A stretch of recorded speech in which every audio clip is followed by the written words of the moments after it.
What's up, guys? Welcome to the journey. I wanted to share with you today something that has been a pretty big shift in our business, and it's taken a little while to articulate it. And I want to continue to try to discuss it, even if it's only with myself, to try to iron this out because I do think it is a big. I think it's a big shedding as far as like leveling up in the business and the way that you look at business. And so it comes with a deep understanding of the numbers. And, one day I'll go ahead and I'll write up the exact same numbers that we had for them to really illustrate this because, a lot of times they don't really care about the numbers but the numbers are what really help drive this home. But I'll paint the picture as far as what the whole purpose of it is. Okay. And so it has to do with like gross profit, lifetime gross profit of a member, and ultimately what your net profit is. Okay, and then the net profit is based on fulfillment. So those three things. So what we went through with the gym was that we were noticing we're getting 10-15% nets on the back end of our business. Okay, and I think it's very important to understand like while we've built a $600,000 business, we end up with 10 or 15% for the business or net profit at the end. So all of the rest is kind of build out for fulfillment in some sort, form, or fashion. And so the discussion we had was that, for the first 5-6 years of this business, I think we just hit 6 years, was let's explode. Let's see how big we can get this. Can we get this to 400 members? And it was really a push for that, but really having a deep understanding of what the profit is and how that can really affect the business and the people in the business was the shift that we kind of made yesterday. And so let me explain. So the picture I painted was, what if we doubled our members? Okay, so what if we got up to 500-600 members? What would that do? Well, obviously that sounds great because now we can say we have over $1 million gym, and I think that's a cool badge to have.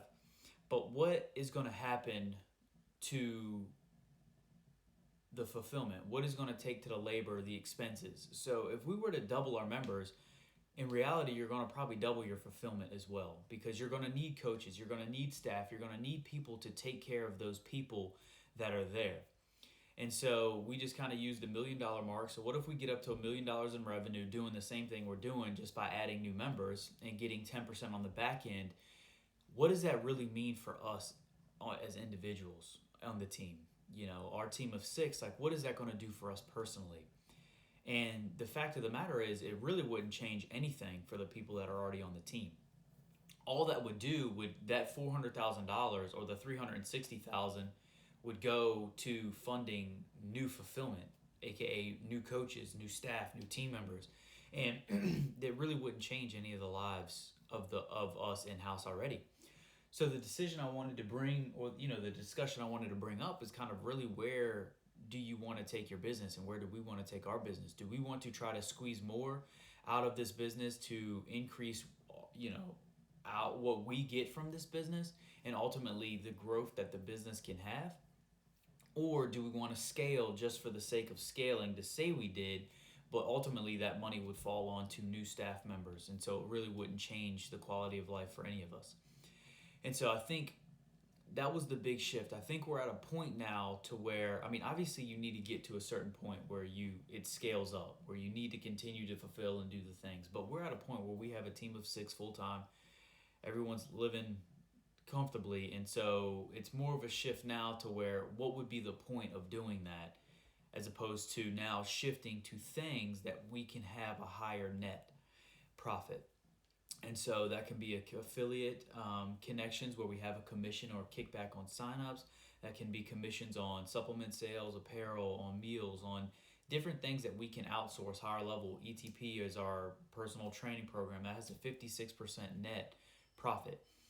And those are the things that we need to now shift our attention to. Obviously, just maintain the same level of members to keep up with the attrition, but also really start to focus on increasing the percentage of people that are ascending into these higher levels, and to bring other services in that we can also get kickbacks on and to increase our net profit at the end of the day, because we don't need to expand wide. We need to now just increase our verticals and increase that 10%, 15% to maybe 20, 25% net profit after all the dust settles, because that's really where it's going to change the lives of people individually. And so I hope that makes sense, but I think it seems so simple to just say, oh, obviously we want to make more profit.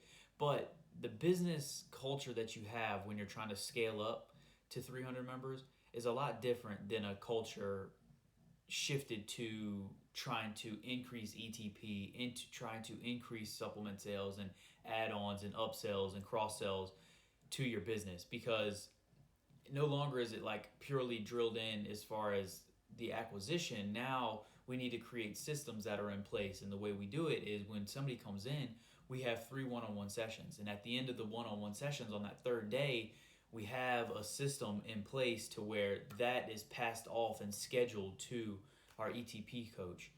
And so before, they just came right through, and if we weren't focused purely on trying to increase ETP, stuff like that, or personal training, those systems wouldn't be in place. Those little nuances wouldn't be implemented, and that's the difference. The difference is we have now a consistent on-ramp or lead gen source to sign up personal training.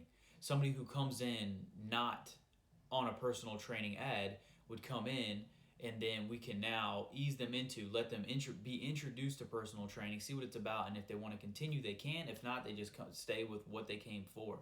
And at each one of those marks, we have different places where we would upsell or cross-sell supplements and things like that to try to increase our net profit or our gross profit per member. And so for us, that's really where the shift was. And I think it's very important to understand that there is a point where you should make that shift, I think. And really it comes down to your personal preference, what your team wants, what you want, and like just what y'all's vision is. And I think we were shooting for a higher vision, but understanding how these metrics work, we can now look into the future and see, okay, even if we doubled our members, it really wouldn't change our lives, and it's not really what we thought it would be. And so now shifting to increasing profit and doing these other things is what's going to actually increase our quality of life. So anyway, just something to think about. I thought that was a pretty big shift, because now that's changing the whole trajectory of what we're doing. So yeah, any questions, let me know, but talk to you soon.